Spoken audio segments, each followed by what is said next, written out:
Hitler é o seguinte, Hitler, para todos os efeitos, né, oficiais, ele morreu em 30 de abril de 45 lá em Berlim. Ele tirou a própria vida. Ele tirou a própria vida. Ele botou uma cápsula de veneno na boca e deu um tiro na têmpora ao mesmo tempo.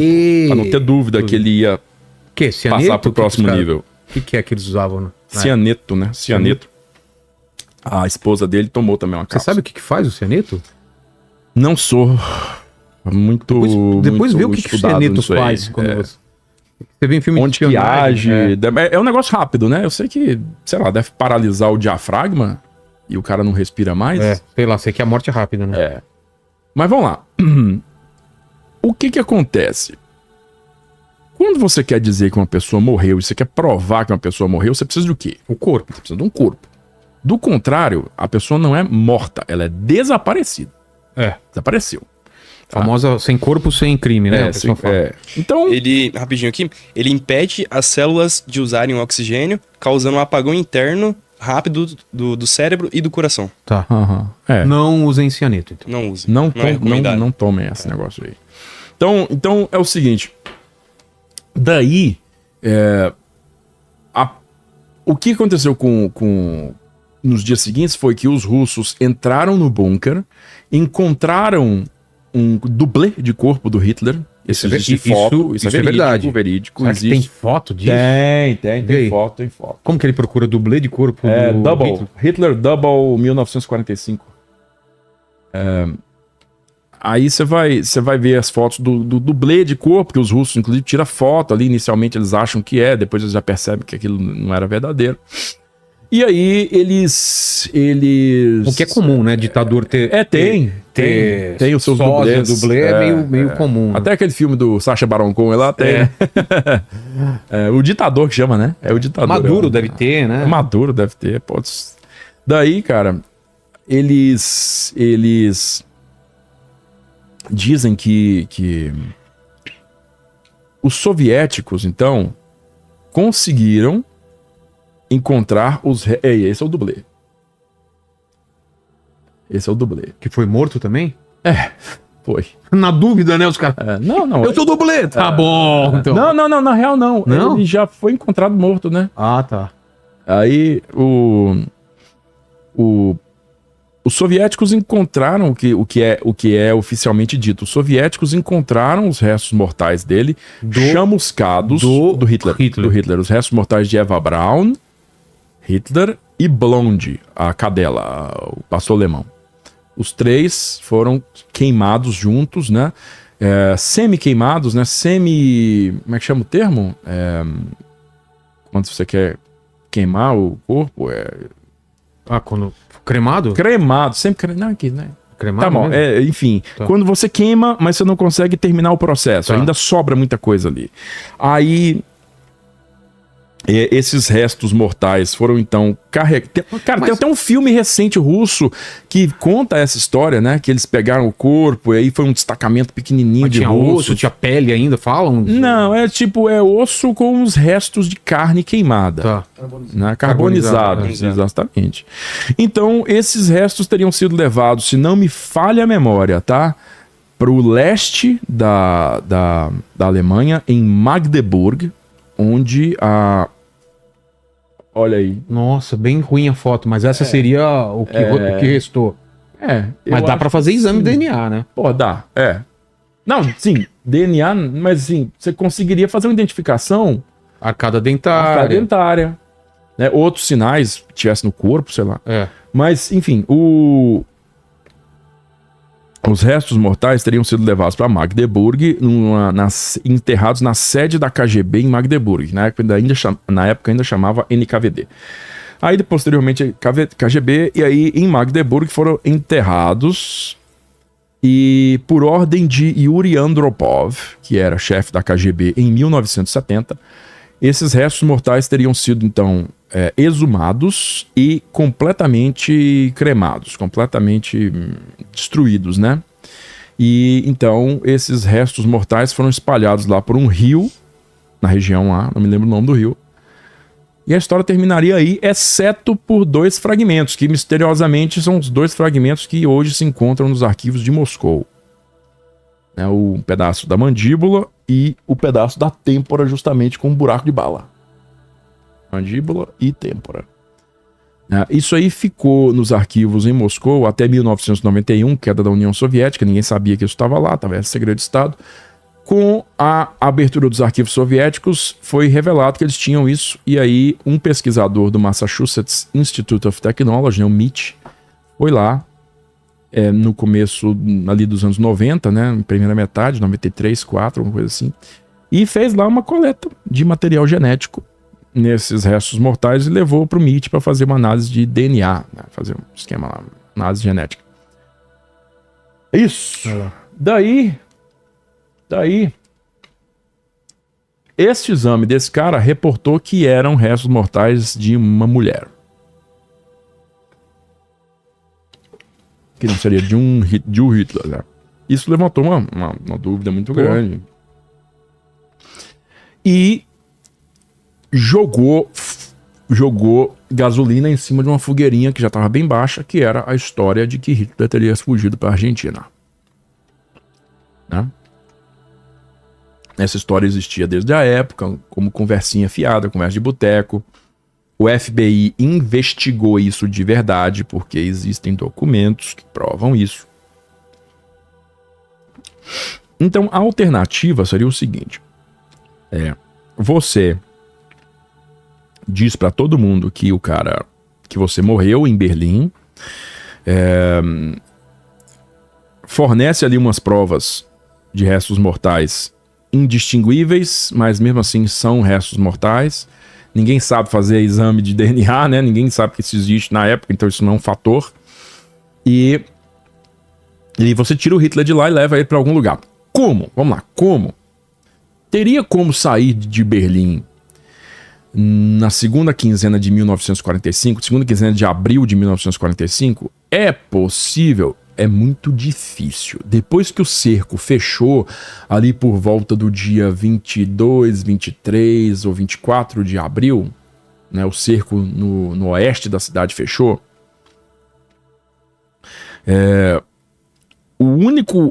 a única entrada, né, registrada mais famosa é a da Hannah Height, no dia 26 de abril. Hannah Height entrou em Berlim pilotando um aviãozinho de ligação bem leve, levando consigo o general Robert Ritter von Greim, que seria então promovido por Hitler a marechal de campo e novo comandante da Força Aérea, porque ele tinha demitido o Goering com raiva dele. Então Hannah Height entra na cidade, sob fogo de artilharia. Conversei com um dos caras que deram escolta de caça para Hannah Height, Karl Fritz Lostein. Conversei com ele em 2010, ele me descreveu o evento. E, posteriormente a isso, a Hannah Height fica 2 dias lá, né? No dia 28 de abril ela decola de lá. Decola do Tiergarten, cara. Sabe ali Berlim?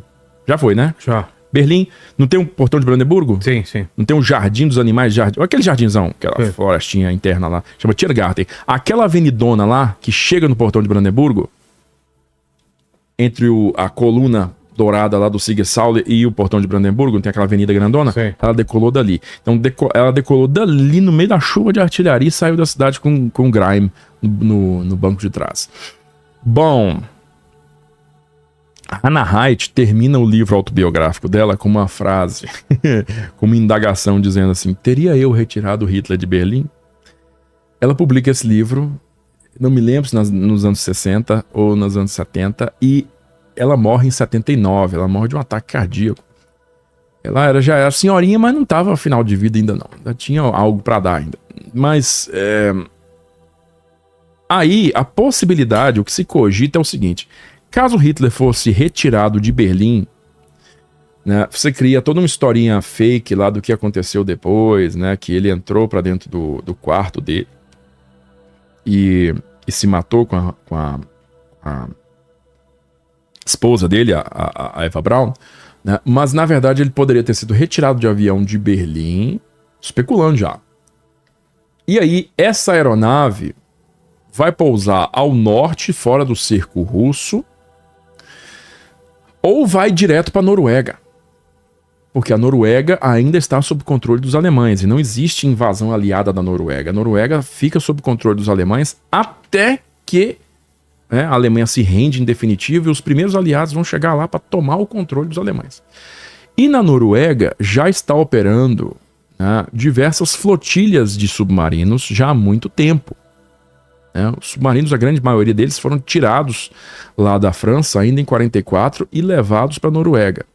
Então, existem, cara, 2 submarinos, tá? 2 submarinos, se não me engano é o U-997 ou o U-977, U-779. Cara, são 2 submarinos, tá? Que vão se render em Mar del Plata. Coloca assim, U-Boat, Mar del Plata. Você vai pegar as fotos. Esses 2 submarinos somem do radar por semanas, ali depois em junho, julho de 45. Esses caras somem por semanas. Onde é que esses submarinos foram, cara? E aí eles vão aparecer lá em Mar del Plata. Aí, se você puder olhar a data que esses caras chegaram a Mar del Plata, você vai saber, o Boat Mar del Plata só vai dar 2 submarinos. E aí tem tem a data que eles chegaram à Argentina, tá? Tem a data aí que eles se renderam na Argentina. Esses submarinos, inclusive, estiveram no Rio de Janeiro, tem foto deles no Rio de Janeiro, porque eles estavam sendo levados para os Estados Unidos, né? No meio do trajeto, fizeram escala no Rio de Janeiro. Mas enfim, esses 2 submarinos aí se apresentaram lá na Argentina, em Mar del Plata, se renderam lá com toda a documentação de bordo destruída. Não existia log, não existia diário de bordo, não existia porra nenhuma. Então a tripulação fez questão de sumir com todas as informações. Tá? Então, durante a guerra, cara, é bem clara a cooperação do governo argentino com o governo alemão, no sentido de que você não tem afundamentos de navios na costa argentina. Os afundamentos de navios na costa sul-americana se restringem à costa brasileira. Não existe. Você pega um mapa de afundamento, não tem nada na costa argentina. É zerado. E mesmo no Brasil foi mais para cima, mais para o norte. Do Brasil para cima até aquela porrada de navio afundado. Tá? Eles reapareceram em 1945. Pois é, mas quando? Que dia? Aí você tem que ver o dia e o mês. O 530-530 foi em 10 de julho de 45. E o 977 em 17 de agosto. 17 de agosto, tá vendo? Obrigado. Então, 1 em julho e 1 em agosto. Então, esses submarinos aí, né, se especula que poderiam ter usado os pontos de apoio que eles tinham, que a Marinha de Guerra alemã operava durante a guerra, na costa argentina. Entendeu? Assim, existia o pessoal fala, exagera, uma base de... Não uma base de U-Boats, mas existiam pontos de apoio na costa argentina, ali com suprimentos, tipo comida, saca? Sei lá, algum mantimento, tipo remédio, alguma coisa assim, que esses submarinos podiam se reabastecer para poder continuar suas patrulhas. E ali era feito a inserção de agentes e a retirada de agentes na costa argentina. Isso já era acertado entre as duas partes, tá? Então, isso poderia ter sido usado para trazer o Hitler para a América do Sul? Bom, a porta estava aberta. Quer dizer que ele veio? Não sei te dizer. Estou te passando a informação da mesma forma que eu comprei. Então, aí vai entrar, cara, os relatos de diversos argentinos, diversos cidadãos argentinos, tá? Primeiro deles, uma senhorinha, na época que eu acompanhava esses casos aí, uma senhorinha que era uma menina na época, né? Ela, tipo, jovenzinha, e ela fala que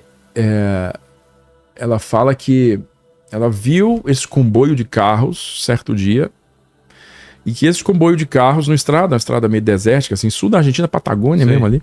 E aí que esse comboio de carros chegou numa encruzilhada, assim, tipo, de estradas. Aí que o primeiro carro parou pra, tipo, poder olhar no mapa, né? Onde nós vamos agora? Pra que lado? Olhou no mapa. E que aí se levanta esse senhor, que ela falou que tinha uma semelhança extremamente grande com Hitler. E que ele levanta e fala assim, meu Deus, onde é que nós viemos parar? Né? Que fim de mundo é esse aqui? Tipo isso, né? E aí tem uma outra moça... Pra quem não sabe, Patagônia é cara, é nada de um lado, nada nada do outro. É. E aí tem uma senhora que era dona de um hotel. Essa mulher era muito rica, ela era financiadora do Partido Nazista nos anos 30. Descendente de alemães, ou ela mesma imigrante, não sei. E essa mulher tinha um hotel. Tá? Na Patagônia. Na Patagônia. Eu sei que, gente... Sei que tem gente aí que sabe o nome dessa galera, o lugar certinho, então eu não me lembro, tá? Mas tinha esse hotel. Aquele hotelzão campestre, tipo o Iluminado, Sei. sabe? Então, aí essa mulher, ela contratou uma moça também, uma moça de uns 15 anos de idade, que deu depoimento quando era velhinha. E essa moça, então, disse o seguinte, eu cheguei lá no... segundo semestre de 45 e tal. E aí, a dona do hotel, essa senhora aí, esqueci o nome dela, essa senhora aí, ela me disse o seguinte, nós temos um hóspede muito especial e seu serviço é levar a comida dele no quarto. Ele não vai receber, quem vai receber é o pessoal que tá com ele, tá? Mas você vai levar a comida para ele, as refeições. Mas olha só, filha, não abre sua boca, tá? Você não vai perguntar nada. Não é de sua conta. Chega lá, deixa a comida Chega lá, deixa a comida e vai embora. Beleza? A mina, valeu, tá bom, beleza. E ela fez isso durante um tempo lá. E ela fala que depois de, não sei o que, pareceu algumas semanas, ela ainda disse que esse senhor se mudou para uma casa mais campestre, uma casa separada que não era o hotel, né, uma casa mais campestre, e que ela ainda levou em cesta algumas refeições pra ele nessa casa. Tá, tranquilo. Aí, cara, tem um depoimento de um sujeito, que era um velhinho que era mais jovem na época também, ali do final dos anos 40, que disse, isso aí já numa cidade maior, né? Não sei se foi a própria Buenos Aires ou outra cidade argentina, que ele relata que ele estava numa certa cafeteria e que aí ele testemunhou o encontro entre Adolf Hitler e Ante Pavelić. Pega aí, Ante Pavelić. Que é? Do jeito que eu tô falando. Ante Pavelić. Ante Pavelić era o ditador da Croácia. Tá? Ante Pavelić. Um dos grandes líderes do eixo, né? Assim, um cara que conseguiu fugir para a América do Sul e voltou e morreu lá na Europa também. Então, Pavelić, cara, era aliado de guerra, né, do Hitler, né? Era como se o Hitler recebesse a visita do Mussolini, né? Sim. O Mussolini tava morto, mas enfim. Aí, Pavelić. Então, Pavelić realmente esteve na Argentina. Isso aí é fato consumado, tá? Então, ele disse que nesse dia, né, uma cafeteria lá, denominada não sei que cidade e tal, que ele estava lá fazendo o que era dele, não sei se ele era engraxate, o que ele estava fazendo, que ele viu Ante Pavelić e Hitler chegando. Ante Pavelić chega e senta lá na determinada mesa, e que chega um senhorzinho acompanhado de dois caras, os dois caras tipo segurando ele, dando um apoio aqui, ó. Ah, não segurança, tipo segurando ele. Segurando ele, já como com se tivesse dificuldade saúde fragilizada. Mas sem o bigodinho. Eu não sei. Não falaram? Eu não lembro. Ele não ia manter Não o bigodinho. lembro. Eu acho que ele não ia manter, cara. É loucura demais. Mas que, tipo, levaram ele e sentaram ele nessa mesa que os dois conversaram um tempo lá. Tá? E aí, por conta disso, ele concluiu o seguinte, cara, eu testemunhei aqui o encontro de Hitler com Ante Pavelić. Bom, não temos nenhuma foto definitiva que confirma isso. Nós não temos nenhum documento definitivo que confirma isso. Muitos historiadores argentinos aí dizem que, né, fizeram investigações reveladoras e definitivas. Eu até hoje não sei de provas definitivas disso. Mas existe essa conspiração muito forte, né?